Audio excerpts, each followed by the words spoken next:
Mwebale kubaawo kuba kabako. Mwebale kujja kulaba beniwaayi. Ono muganda wange okuvira ddala Ntolomwe. Kyova banange ngambye kansitukirewo oba nkooye oba sikooye kanzije nange mberewo ku lwa kabako. Eno generation yaffe. So tulina okuwebereramu ate tulina okubeerawo mu buli mbeera. Yamaani. Ogira otambuza programu. Chimala jituwe. Oshoka mu mukulu ku lugamba man king fa.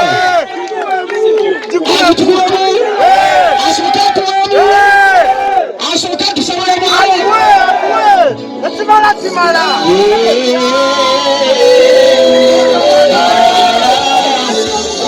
Yadiko mukona mukamba alabe kunyamize kuteta.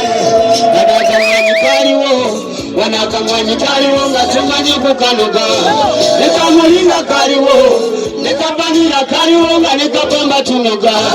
Nembwa zaabwe zoogera, nembwa zaabwe baziwa emirimu era mbuzikola.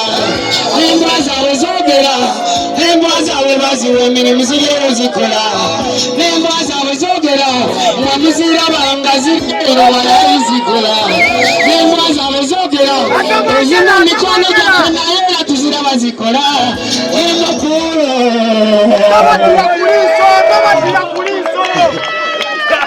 Omanyini embwa okuteeka hashtag embwa gyolabekola ki yabeyogera tetuliwo abantu kutuwejjererako ayagala yayogera ayagala yawabula naye ffe wetuli embwa muzireke zikole ki kasite ekirimu tuzikola ki mwebale nnyo. Basawo ne bannyabo Istigano property. Balamusaako. Olugendo lwa Kabako for 10 years lulungi nnyo era nandyagadde buli omu nga munaana ajje alabe ku mikwano Kabako gy'akoze mu ndongo alabe ku bantu ab'enjawulo baatalabangako kuva Kabako emyaka 10 abadde muganda wange almost. Ye muntu eyasooka okuntwalako e Bulaaya ne nninnya ku nnyonyi ne nnyimbya.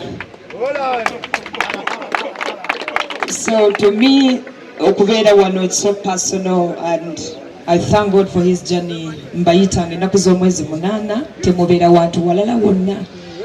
Abaana b'e Gaza we tuli tebabalimba wantu wonna.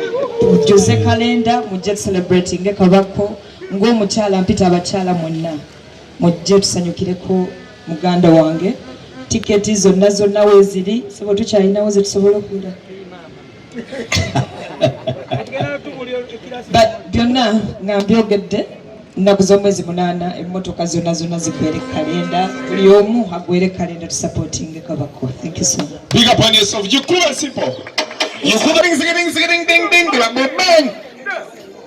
Bang badang bang. Kana kapaka tulo sa sadang. Ding.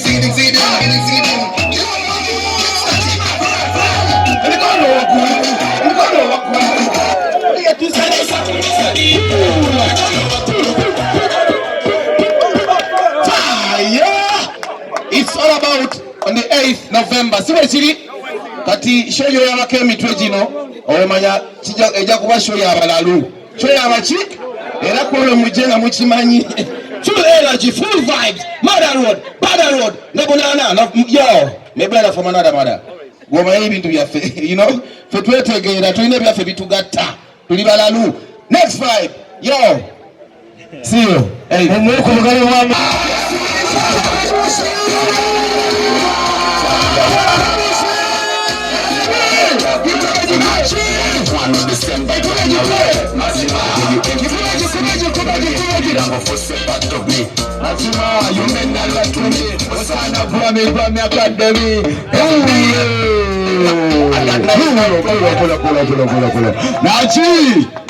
Nachi yo malamusiza basebo ne banya bamanya bamwise Feffe Busi obwe yagala kuwerawo era nga mwana nesime nnyo kuba ku mukolo gwa muganda wange Kabako ne Rumino Nachi era njagala kusaba bakyali bange bonna abali eyo geto yuti bonna abali eyo bachali banga abampagira Feffe Busi wo ku concert yange mwana nsaba nange muwagire ku muganda wange Kabako nze Kabako y'omu ku bayimbi abambeereddewo biri ebyaddala nga si byaki si byakwekuba kikopo manyi industry ejjuddemu ekikopo n'okwerimba kungi naye Kabako waddala boy nze yampa billboard ku concert yange yabimanyi sigenda kutotola bingi nnyo naye nga Kabako wendi nnyo mu concert yo ngenda kukuba amalaapu gonna okgamalayo nga 8 wendi nguzeeyo tebo yange essimu yange zikidde naye nga mama sita abadde agambye mukubireko naye agula ettebo ye yaman tukwagaliza bisima byokka tukwagala nnyo dumuna woba oli njagala omanye era ogume gwe manya kalenda twagimaze edda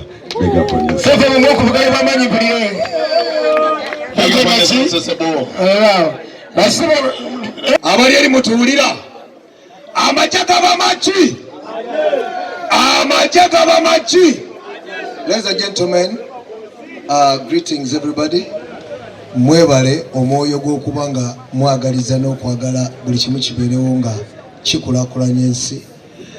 This time around lwaki kamera nyingi ate naffe we tuli wano kuba abakubi ba dansi omubamanyi gemaanyi g'endongo, so bwe baba nga bali mu kifo kimu kitezaga amasannyalaze gooki ekizimbe ezo ze bayita 4 phase 5 phase.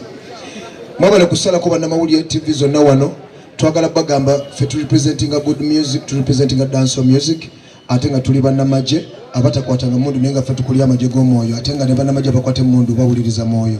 Kati kiza nabo ffe tubakulira kakitegeeza gano ge magye g'oku ttaka n'ag'omu bbanga. Wano waliwo amagye g'omu bbanga ne ku ttaka. Madamu Dumo nankwagala nnyo, wabale kubanga opika omusajja ono ekimere kubanga yenna tagambikako. Yes, you don't know 10 years of Kabako ono musajja waddala nayina ekivulu y'omu ku bantu abarepresenting ennyo era nze namusosa okutuuka wano okumulaga nti nno oluganda lulina okukola ki okutambula era abali omwino kitegeera oluganda lulina otambula. Ffe twakubye sitaani weenenya mwina abatatokaliza mwina okwenenya kwamwe kulina kuggwera wano nga weenenya bw'oba obadde tuyagala Kabako weenenye kuba musajja waddala talina nsonga mbi yonna. Bageto youth, you don't know, guys and everybody, you don't know Magic Town, we there representing tugenda kuba wano wenyini ekikulu ekifo yagize naye nga nasense tufunga wali banadda wali kale parking was take wali banadda wayo all of you body don't know Bageto youth ngo supportinga ekyukakyuka wonna woli mu kyalo kyo nga weebeereramu ng'atonyumirwa music wa Kabako. Jangu ng'ennaku z'omwezi 8 tiketi yo weeri ab'ennakatuka we twatandika abana king naye alabbikola ne king muwaya nekyadde agamba bali ennakawuka awo era oba ogaba tiketi tandikira ku b'ennakawuka bali awo mukeereeko dresi n'enkondo muzigyeeyo tunyumirwe wadde tulina ebitunyigiriza naye mujje tucelebrating omusajja ono weewaawo webali mumukubuga w'amaanyi nnina buli kimu kati kiri ku Kabako osatupire Kabako engalo ez'amaanyi ffenna bana mwebale okubeererawo kyali waffe era mwebale kumubeereramu okusingira ddala mwebale bannamawulire okujja nga muli bangi bwe muti okitegedde omanyi mwana bwe mutatubeereramu era wabeerayo ebikola ki ebigaana so mwebale nnyo mwebalire ddala Kabako webale kuba amaanyi omanyi okutegeka omukolo kuba kwewaayo nze nguyita mukolo eba lo so mwenna abayimbi banange King Saha Chakabi my brother webale kubeererawo Feffe Busi Koko Finger Kapiripiriti mwenna abana ekyakabi Topic Kasente everybody bamanyi music tubeera family okitegeera so bwe tukuŋŋaana nga munaffe alinayo ekintu abaddewo ffenna kiba kyakabi okubeera mu kyali waffe so nga 8 December tuline Kabako wano wennyini ku kalenda emakindye. Kabako si wakwogerako bingi, Kabako mukimanyi kyakola tukimanyi ffenna era gye wa Kabako mumumanyi. Kabako tasobola kubowa, Kabako mu vibe yonna tasobola kola ki tasobola kubowa. Nze ebbanga limanyidde Kabako I don't know naye tetubeerako mu sad moment ya Kabako oba ku simu oba physically eba vibe ku vibe okitegeera era zijukira Kabako kabolo ka history katonda zo kwata abulidde fege tusangamu kabako namusanga mu dancehall namumanya nga ali mu dancehall crew kati nga sinnakikuba ebiseera ebyo katutuuka eyo twalina tuwa mu byalo eyo kuliko kabako gamafene ba Michael nga ye mubi nekyali wange oyo oweri eri waggulu eri omutundu kakati tukuba tuwa bakabakuba tuleka mu tuwa tudansa okulwegenda nga omanye tuwa ebintu bya tuwa yewe mufuna ekyane bigaana ekyabiki kati twali tugabanye mwali mu baffe atufugala tubabba mwali mu dwaka gyakaffe kati bakakuba tuleka mu ndongo fetugaa katulemezeemu twalina ennaku leero baffe encalammwe leero baffe encalammwe bakabakuba ku moyo Kampala oba balinayo biwanyi byabwe simanyi naye nga bagenda ngeyaffe yeddako tuyimbayo emu tebakola ki tebayimba netugamba nga batayimba ekitegeeza zonna ensigaddeyo ki zaffe feka tulemezeewo eggaali so yali 40 tutegeka buli kimu tusaamu endongo abantu bajja kuba mukama gaakali abantu bazze ndowooza vibe baji bagamba emisana ngaekigenda okubeera 40 ate nga waliwo olunaku lw'abaani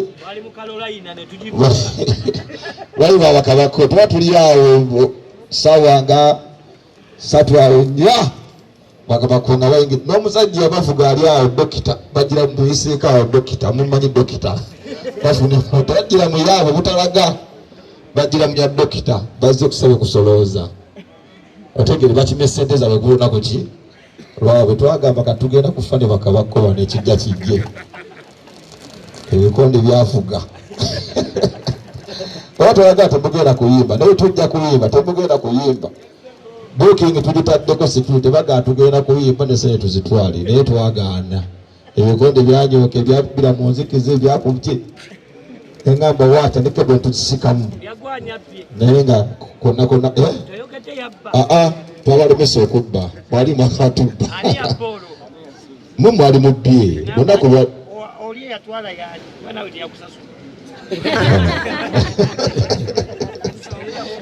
kulo nakunyola nange kuba ekikondo kyenakola kyali kyamaanyi kulo nakunyola agazi ekikondo sikyabeerere so awo wona leyako nakona kubeera kunoonya bannange kyakabi era twebaze Katonda tukuuma mpaka leero nga tukyali balamu okuva mu biseera ebyo mpaka kati tumukire Katonda tuzeera oluva mu kabako ate nga 7 December Lugogo cricket oval nange gye ngenda okubeera mu big eye at cricket oval na 7 mark that day